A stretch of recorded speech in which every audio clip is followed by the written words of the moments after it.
was with why an electric vehicle, and the bottom line, of course, is the driving force behind this. If we didn't have the carbon emissions problem, we probably wouldn't be looking at electric vehicles because there's enough carbon under the United States to last us for many, many years. Now, of course, the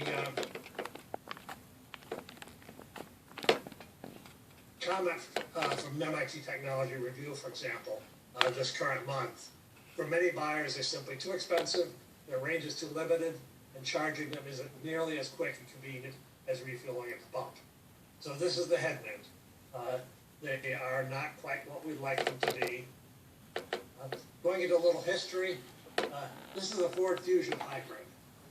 This is a hybrid whose only function is to increase the range of the gas engine. You did not put electricity in this from the outside.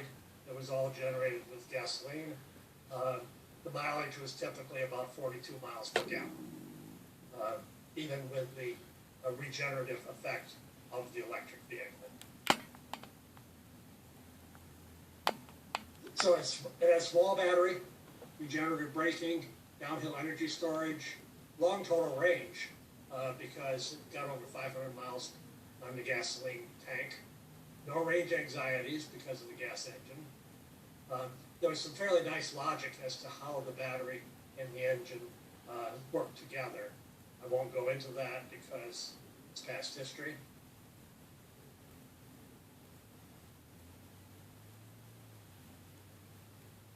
The next level is, this is my current car. This is a Toyota Prius Prime 2019. Now, the Ford Fusion I had for about 9 years. Battery was fine, didn't have to change the battery, but it had a mileage capability in that small battery of approximately 1 mile. This has a significantly larger battery. Notice that it's about a $33,000 car. This car I chose deliberately because I wanted to work with a plug-in hybrid. This is the only car of its type that was available not only in the state of Florida, but the entire Southern District of Toyota. So the push behind these cars from Toyota seemed to be almost non-existent. But what have I got? It's larger than the hybrid battery. They claim it has a range of 24 miles. My experience is I get 35 to 36 miles on a charge. But more importantly, it has a small, highly efficient gas engine. If I'm just running on gas at 75 miles an hour, I get 52 miles a gallon. Not at all bad. So it gives me a total range of 500 miles for the gas, plus another 35 miles for the electric, or as they quote in the advertising, total range about 540 miles. No range anxiety because gas is readily available, and I generally charge the battery overnight by plugging it in when I get home, and it's fully charged in the morning. To be more precise, I set it so that it charges at 8 o'clock in the morning because the solar panels, which are being referred to on my roof, are not running my air conditioning or my heating at that hour, so I can dump directly from the solar panels into the car. It's a little cheaper to use it myself than to sell it to the utility. So basically, cost per mile is 2 cents in electric mode, 6 cents in gasoline mode, and $3 a gallon, and at 12 cents per kilowatt hour. Currently, I have 12,000 plus miles on the car. I've had it 2 years. I have used 29.5 gallons of gas.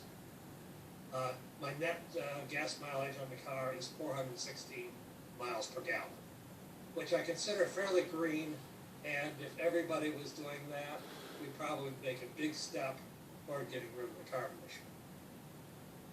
However, all the buzz is, of course, let me show this. This is my dashboard display. A couple points of interest.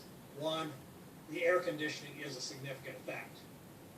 You can get up to 15 to 20% of your energy usage just running your air conditioning. Also notice that my gas tank is almost full, and it has remained that way ever since COVID struck. Now, of course, there's the Tesla. This is one of 3 models that are on the road now. Notice the price is a little bit higher. I'll show prices for the other models later in the presentation. I could not justify buying such a vehicle at the present time. I'm glad I didn't.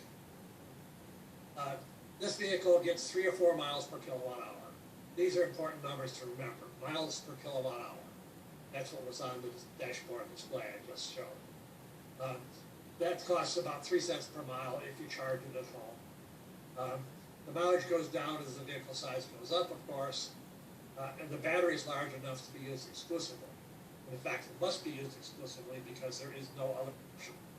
If you're out of battery, you stop. So therefore, you must find a charging station for a longer trip. A longer trip is somewhere around 300 miles. My standard trip, if I'm doing a long trip, is 500 miles per day. That implies I have to charge once in the middle of the day and once at the end of the day. And I personally find that somewhat of a pain. So I don't do it.